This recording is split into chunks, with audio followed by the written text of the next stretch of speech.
Baik, alhamdulillahilladzi arsala rasulahu bil huda wa dinil haq liyudhhirahu 'ala dini kullihi wa kafa billahi syahida. Asyhadu an la ilaha illallah wa asyhadu anna Muhammadan abduhu wa rasuluhu alladzi la nabiyya ba'dah. Amma ba'd.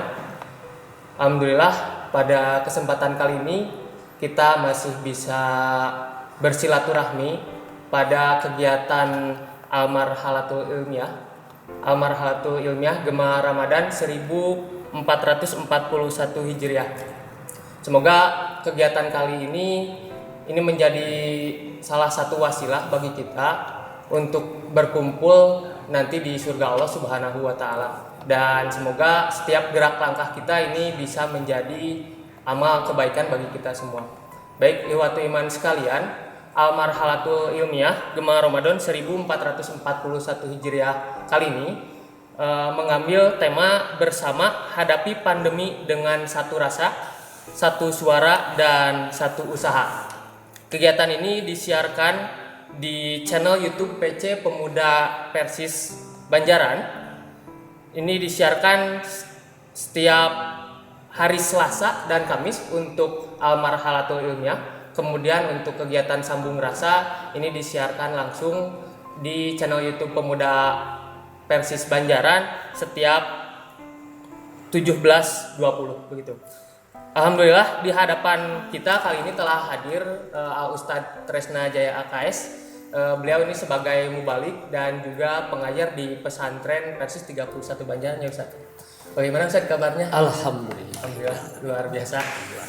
Baik, untuk episode kali ini kita akan mengambil tema yaitu ulama garda terdepan membentengi keimanan umat. Itu tema untuk hari ini, Ustaz.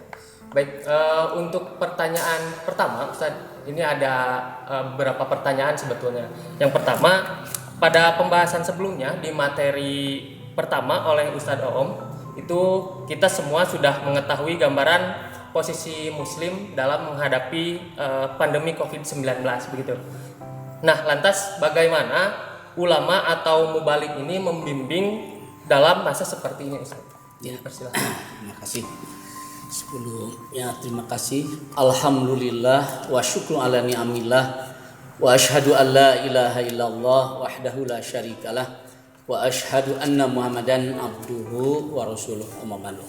Terima kasih Darbian yang telah memberikan pertanyaan yang luar biasa di awal, ya, menyambungkan dari materi sebelumnya. Peran ulama memang di dalam menghadapi musibah, sebetulnya bukan musibah saja ulama itu. Dari dulu sampai sekarang, sampai alam dunia ini ada, ulama itu tetap diharapkan. Bukan hanya menghadapi COVID, ya, tapi sejak awal. Kenapa? Kalau COVID berhubungan dengan penyakit yang berhubungan dengan fisik. Tetapi ulama justru intinya menyelamatkan bagaimana supaya umat ini selamat. Selamat bukan hanya dari segi fisik, yang paling pokok selamat dunia akhirat. Untuk apa? Masuk ke surga. Makanya peran ulama di dalam menghadapi setiap persoalan tiada lain. Ulama pun nanti kalau kita melihat Al-Quran ada dua nanti. Ada ulama yang sifatnya robbani dan ada ulama su'. Kalau bahasa Imam Al-Ghazali, ulama su'. Ulama robbani itu adalah ulama yang sebagaimana dijelaskan oleh Allah Subhanahu wa taala, a'udzubillahi minasyaitonirrajim. Innama yakhsyallah min ibadihil ulama. Ini luar biasa. Sudah jelas, innama yakhsyallah min ibadihil ulama. Sesungguhnya hanya saya yang takut kepada Allah itu hanyalah para ulama. Ulama itu kan jama dari al-alim. Ulama yang mana ini? Jadi ulama yang lebih yakhsha. Yakhsha beda dengan khauf. Karena ada dua dan juga sama itu, takut. Tapi ada yakhsha, ada khauf. Yakhsha ini a'la minal khauf. Jadi al-yakhsha a'la minal khauf. Tingkatannya lebih tinggi yang namanya syahsya itu daripada kata khauf. Yang mengatakan kalau khauf itu secara umum, tapi kalau yakhsha ini tidak semata-mata takut, tapi takut karena keagungan yang ditakutinya. Ya. Jadi timbulnya yahsya ini, takut ini karena keagungan yang ditakutinya. Walaupun yang takutnya itu orang kuat. Itu yahsya. Nah beda lagi kalau khauf. Ya. Kalau khauf itu sederhana sekali. Dalam berbagai aspek dia bisa takut. Kembali kepada orangnya, walaupun sesuatunya itu dianggap sederhana. Orang ada takut kepada nyamuk, ada yang takut sama kecoa. Itu tidak semua. Padahal sedikit, padahal ringan yang ditakutinya. Nah, itu namanya khauf. Tapi kalau yahsya ini tingkat ini. Makanya kalimat yahsya hanya khusus untuk para ulama. Makanya ulama yang mana? Ulama inama yahsallah min ibadihil ulama. Jadi yang takut kepada Allah itu hanyalah orang-orang yang berilmu. Ilmu apa? Dengan ilmu tersebut lebih mengagungkan diri kepada Allah Subhanahu wa taala. Jadi dia lebih mengagungkan diri kepada Allah Subhanahu wa taala karena lebih takut. Karena saking dia takut, dia punya kewajiban, dia punya tanggung jawab dengan ilmu itu. Untuk apa? Untuk membimbing umat di dalam menghadapi setiap persoalan. Makanya para ulama ketika menghadapi persoalan, kalau saat ini menghadapi COVID sebetulnya nggak aneh. Kenapa? Karena ulama dibimbing dengan ilmunya ulama yang sebenarnya itu. Seperti menghadapi musibah, ya Allah begitu jelas. Ma asaba min musibatin fil ardi wala fi anfusikum ila fi kitabim min qabli an nabra'aha. Tidak ada musibah yang menimpa di dunia ini termasuk terhadap diri kalian kecuali kata Allah telah ada catatan di Lauhul Mahfuz. Kapan? Min qabli an nabra'aha. Jadi sebelum mewujudkan kejadian tersebut di Allah ngutus ayat gitu catatanana itu bakal kejadian. Sebelum ada. Kenapa? Allah begitu jelas. Inna dzalika 'alallahi yasir. Semua hal itu bagi Allah begitu enteng. Bagi Allah begitu mudah segala sesuatu. Makanya menghadapi setiap persoalan, ulama harus memberikan penguatan terhadap umat. Jangan sampai ketakutan yang berlebihan, apalagi fani. Kenapa? Karena innamal ulama atau innal ulama warisatul anbiya. Warisatul anbiya. Sesungguhnya para ulama itu adalah pewaris para nabi. Jadi ulama yang mana? Ulama yang rabbani. Yang memang dia memiliki ilmu, semakin takut kepada Allah Subhanahu wa taala. Itu mungkin dulu sementara. Kemudian Terima kasih. Jadi sebetulnya secara garis besar ulama ini haruslah memberi penguatan yang banyak gitu kepada umat sehingga umat ini tidak merasakan panik dan lain sebagainya gitu.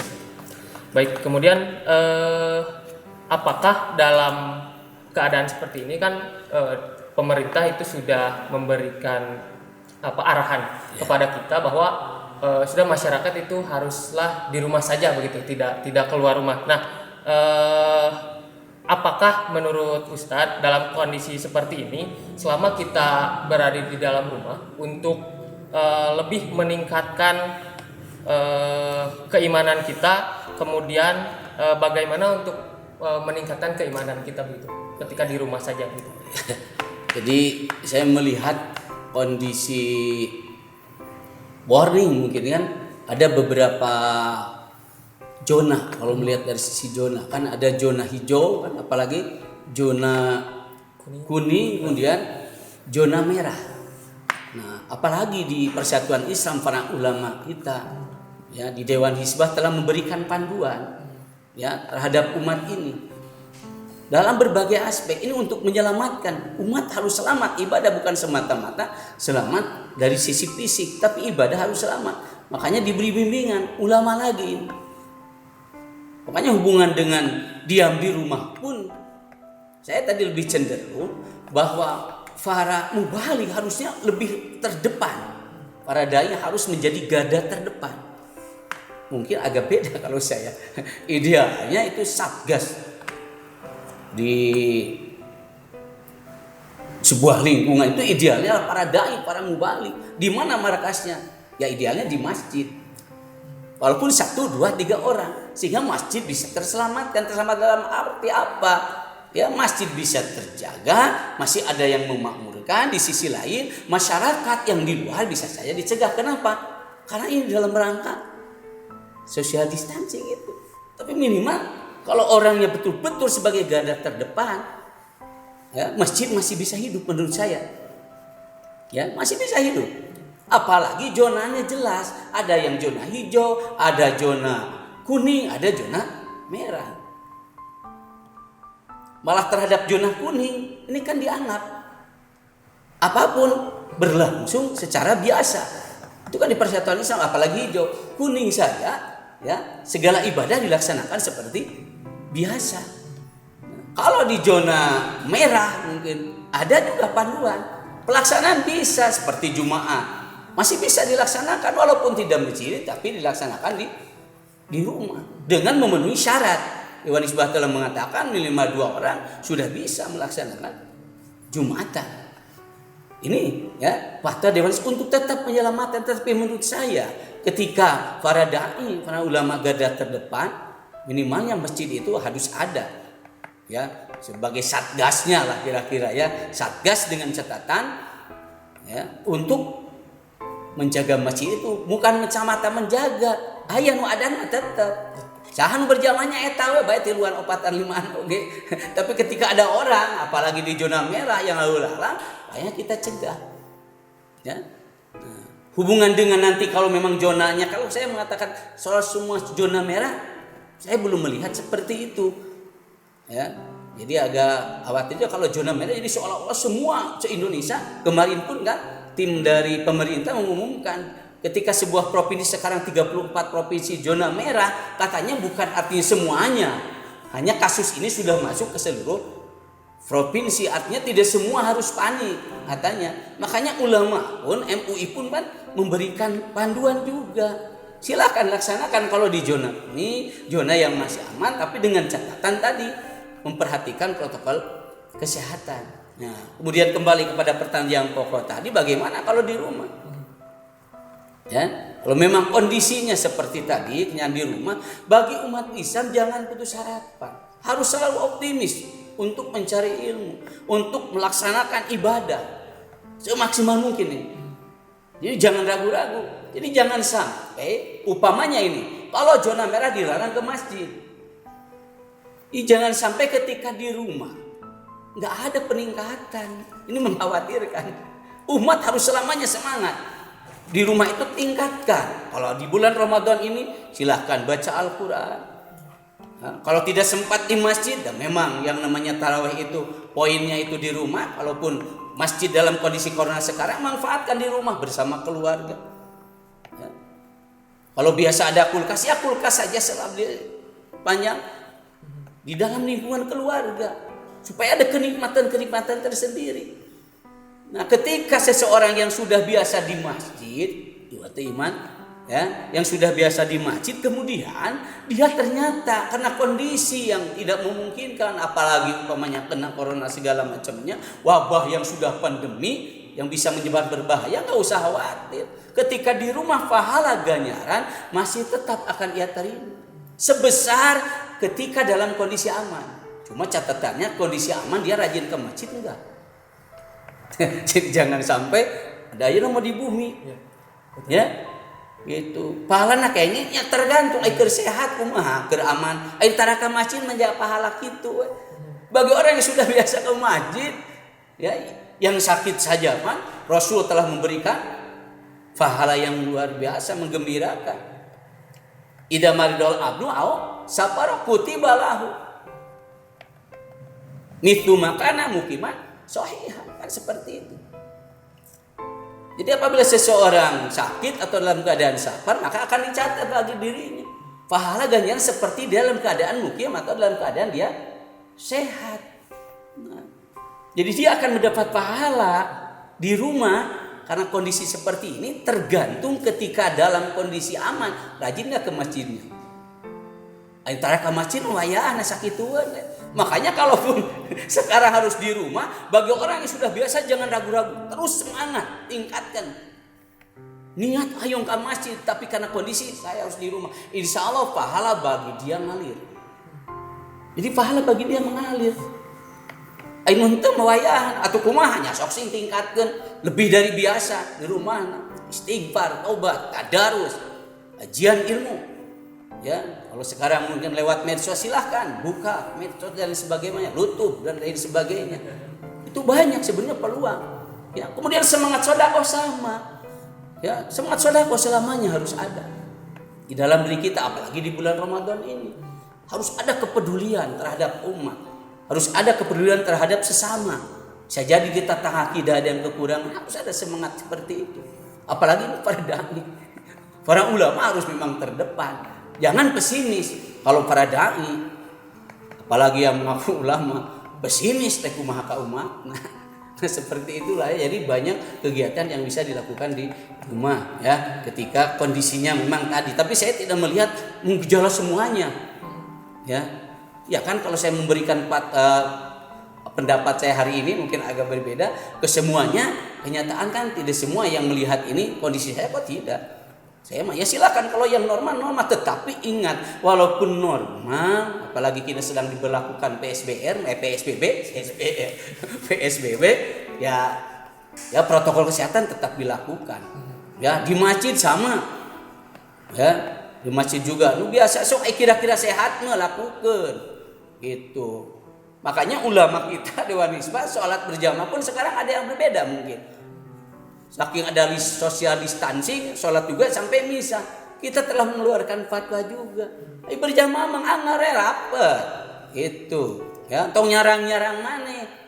Daripada nyarang mana yang lebih alus sorangan kan begitulah kira-kira Dewan Hizbah. Kita tetap jadi jangan sampai apan ke masjid teh urang teh nu sehat. Mata anu gering tong ke masjid.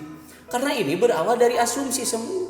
Asumsi saya seperti ini. Apakah saya punya asumsi bahwa saudara Bian ini penyakit, punya corona, atau punya asumsi bahwa saudara Bian ini sehat? Nggak bisa begitu. Kalau saya secara pribadi lebih cenderung imun saya bahwa dia sehat, karena ini akan meningkatkan. Tetapi tadi protokol kesehatan tetap harus dilaksanakan. Insya Allah kita optimis, apalagi di bulan Ramadan ini, ikhwati. Banyakkan berdoa, maksimalkan untuk beribadah kepada Allah. Ya. Nah itu mungkin di antara pertanyaan kedua. Masih ada ya? Terima kasih Ustaz. Jadi secara garis besar mungkin sebetulnya tidak ada alasan untuk tidak beribadah gitu ya Ustaz. Ketika pandemi ini jangan dijadikan sebagai alasan untuk tidak beribadah, meningkatkan keimanan gitu ya Ustaz. Ya, jadi mungkin tambahan, jadi saya khawatir ya dengan adanya di rumah saja, jadi jelemah yang ibadah ini aku rekumaha tuh. Yang memberi penjelasan terlibat umat bagaimana. Ya syukur-syukur iwat iman yang punya ini jaringan HP. Apa teh sadayana masyarakatnya? Siapa yang akan memberikan penjelasan? Boga HP na jadul. Teh kumaha soba memberi penjelasan? Umat kan seperti itu. Justru saya di daerah tertentu ya kalau bisa memang memungkinkan kondisinya tidak terkena silakan laksanakan seperti biasa tong disingsieunan. Ya, tetapi tetap harus diberi penjelasan, jangan mengap enteng, jangan mengap remeh. Karena hal ini pernah terjadi dulu di zaman sahabat pun sama. Rasul pun pernah mengingatkan. Jadi tong aneh salah rasana. Cuma kita jangan terlalu panik berlebihan. Ya. Tetap bekatkan ya diri kepada Allah Subhanahu wa taala. Sebagai tambahan mungkin masih ada.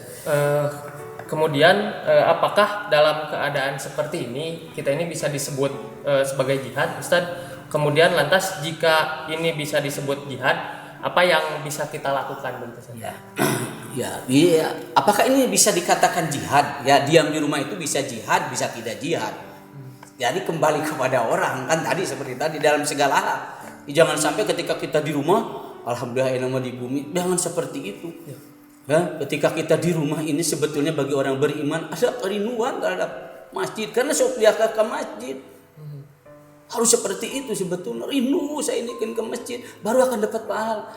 Kalau di Timur Tengah kan mereka menangis, kegedur ke masjid, masjidnya digemok. Nah, saking rindunya tapi karena kondisi tidak memungkinkan itu akan dapat pahala. Ya, kembali kepada apa ini bisa bagian dari jihad? Ya bisa jihad, bisa tidak. Jihad itu kan beberapa macam. Ada beberapa tingkatan kan. Kalau Ibnu Qayyim yang saya mengatakan ada jihadun nafs itu. Ya, jihad melawan diri itu kan poinnya. Kalau saya nggak akan berbicara tentang jihad melawan orang kafir ya, yang munafik ya. Jihadun nafs yang diungkapkan oleh Ibnu Qayyim kan. Ibnu Qayyim saya mengatakan kan tingkatan jihadun nafs itu yang pertama adalah bersungguh-sungguh di dalam mencari ilmu. Itu jihad pertama, jihad nafs. Bersungguh-sungguh di dalam mencari ilmu yang dengan ilmu itu dapat mengantarkan bagi dia kebahagiaan dunia atau akhirat. Jadi ketika dia mencari ilmu walaupun di rumah, begitu umpamanya ditakdir di rumah, tapi serius dengan ilmu tersebut, dengan menggali ilmu tersebut bisa menyelamatkan dirinya untuk kebahagiaan dunia dan akhirat, maka itulah jihadun nafs. Tingkatan yang kedua, ya, bakal beliau tiada lain keseriusan, kesungguh-sungguhan di dalam mengamalkan ilmu itu. Gitu. Jadi natos gaduh ilmu lain dengan saukur gaduh. Bukan hanya sebatas memiliki ilmu, tapi serius di dalam mengamalkan ilmu yang ia telah miliki. Sehingga kalau dia ya tidak mengamalkan ilmu, nanti dia bisa jadi walaupun ilmunya banyak serius, tapi tidak serius dalam mengamalkan, bisa jadi disinyari oleh Allah Subhanahu wa taala kabura maqtan indallah an taqula. Ya dikatakan seperti itu. Dia mengatakan tapi dia tidak mengamalkan karena itu. Makanya tingkatan yang kedua kata Ibnu Qayyim serius di dalam mengamalkan ilmu yang telah ia miliki. Kemudian yang ketiga kata beliau termasuk jihadun nafsi adalah tiada lain, ya, mengajak orang lain untuk mengamalkan ilmu yang telah ia amalkan. Ajak orang lain, cek bahasa ieu nama surga teh tong sosoranganan. Ajak tetangga, ajak keluarga. Hayu urang babarengan. Serius kita mengajarkan ilmu. Tadi kita telah memiliki ilmu kata Ibnu Qayyim dengan serius. Ya, kemudian tahapan selanjutnya dia mengamalkan. Setelah mengamalkan tidak cukup untuk diri, tapi ajak yang lain, ajak keluarga. Tegasna muka surga teh urang babarengan, begitulah kira-kira ya. Serius kita mengajak. Di masyarakat pun sama itu. Ajak, ajarkan, tabligkan, sampaikan kepada umat. Nah, kemudian yang keempat tiada lain, ya, asobru, begitu serius di dalam menghadapi kesabaran. Kesabaran apa? Menghadapi tantangan dakwah. Artinya dakwah itu tidak semudah membalikan telapak tangan. Bisa jadi walaupun di keluarga diajak bener teh hese prosesnya perlu ya menghadapi itu masyakoh, kesulitan, kadang hese sing sabar tak, apalagi di masyarakat. Nah kalau kita walaupun di rumah seperti itu serius mempelajari ilmu, serius mengamalkan, serius mengajak keluarga, kemudian serius di dalam menghadapi masyakohnya, sabar, insya Allah walaupun dalam kondisi COVID lah ditakdirkan kita serius, itu bagian dari jihad. Ya, insya Allah itu menurut pandangan saya. Ya. Terima kasih Ustadz atas arahan-arahan dan ilmu untuk saat ini. Mungkin ada sedikit closing statement dari Ustadz untuk para mubalik sekalian di lingkungan kita begitu. Ya, iwati iman rahimakumullah. Kesimpulan akhir atau mungkin ajakan terakhir, mari kita wabil khusus para dai, para mubalik, masyarakat umumnya pun jangan panik menghadap persoalan ini, karena persoalan ini sebetulnya tidak aneh, tidak asing, kejadian-kejadian walaupun bentuknya berbeda dari itu juga ada. Ini sebagai ujian, ya. Dan ini sebagai rahmat bagi kita. Maksud rahmat apa? Jadikan ini adalah peluang untuk surga. Lewat apa? Lewat amal-amal soleh, apalagi di bulan Ramadan. Kalau saya memperhatikan salah satu hadis yang diriwayatkan oleh Imam Ahmad, mudah-mudahan ini juga menjadi doa bagi kita. Rasul pernah mengajarkan sebuah doa, Allahumma inni as'aluka fi'lal khairat. Allahumma inni as'aluka fi'lal khairat wa tarkal munkarat wa hubbal masakin wa antaghfirli wa tarhamani wa idza aradta fitnatan fi qaumin fatawaffani ghairu maftun wa as'aluka hubbaka wa hubba man yuhibbuka wa hubba amalin yuqarribuni ila hubbika. Ini mudah-mudahan menjadi pegangan. Allahumma inni as'aluka, ya Allah sesungguhnya aku meminta kepadamu filal khairat, selamanya untuk melakukan kebaikan-kebaikan.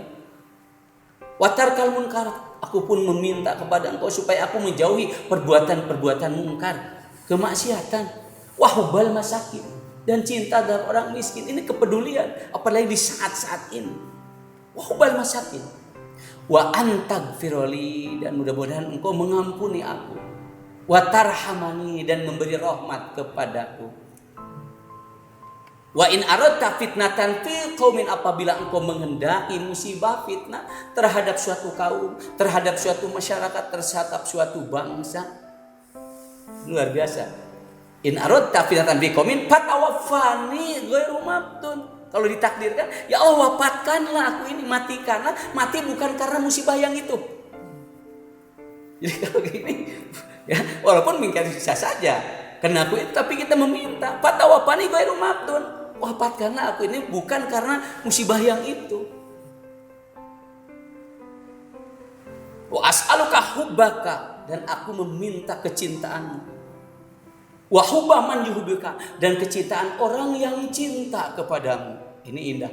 Kita ingin kecintaan Allah dan kecintaan orang. Orang mencintai kita itu karena cintanya karena Allah. Nah ini yang mahal. Wa hubba man yuhibbuka, yang terakhir wa hubba amalin, dan aku meminta kepadamu supaya aku mencintai suatu amal. Amal itu bukan semata amal, tapi yuqarribuni ila hubbika, yang mampu mendekatkan diri kepada cinta. Nah ini ikhwati iman, indah ini dalam setiap saat. Bisa setelah sholat, lah bacaan-bacaan yang lain beres, boleh doa. Saya ulang, mungkin mudah-mudahan bisa dihafal walaupun agak panjang.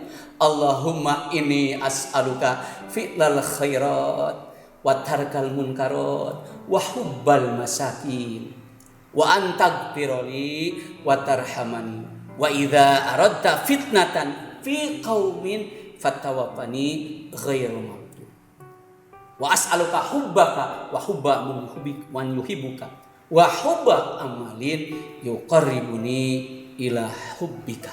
Mudah-mudahan ini sebagai kesimpulan akhir, garda terdepan sebagai para dai, ulama sudah jelas memberikan fatwa kepada kita. Mungkin itu, mohon maaf ini apabila ada kekurangan, kekeliruan, yang benar hanya dari Allah dan Rasulnya. Kesalahan ini kekeliruan, keterbatasan saya. Qul qouli hadza wa astaghfirullaha li wa lakum. Assalamualaikum warahmatullahi wabarakatuh. Kami persilakan. Waalaikumsalam warahmatullahi wabarakatuh. Kami haturkan terima kasih kepada Al-Ustadz yang sudah memberikan banyak ilmu bagi kita semua dalam kegiatan Al-Marhalatul Ilmiah kali ini. Alhamdulillah acara dari awal sampai akhir telah dilaksanakan. Sampai bertemu kembali di acara Al-Marhalatul Ilmiah selanjutnya. Kami tutup dengan doa Rabbana atina fid dunya hasanah wa fil akhirati hasanah wa qina adzabannar. Assalamualaikum warahmatullahi wabarakatuh.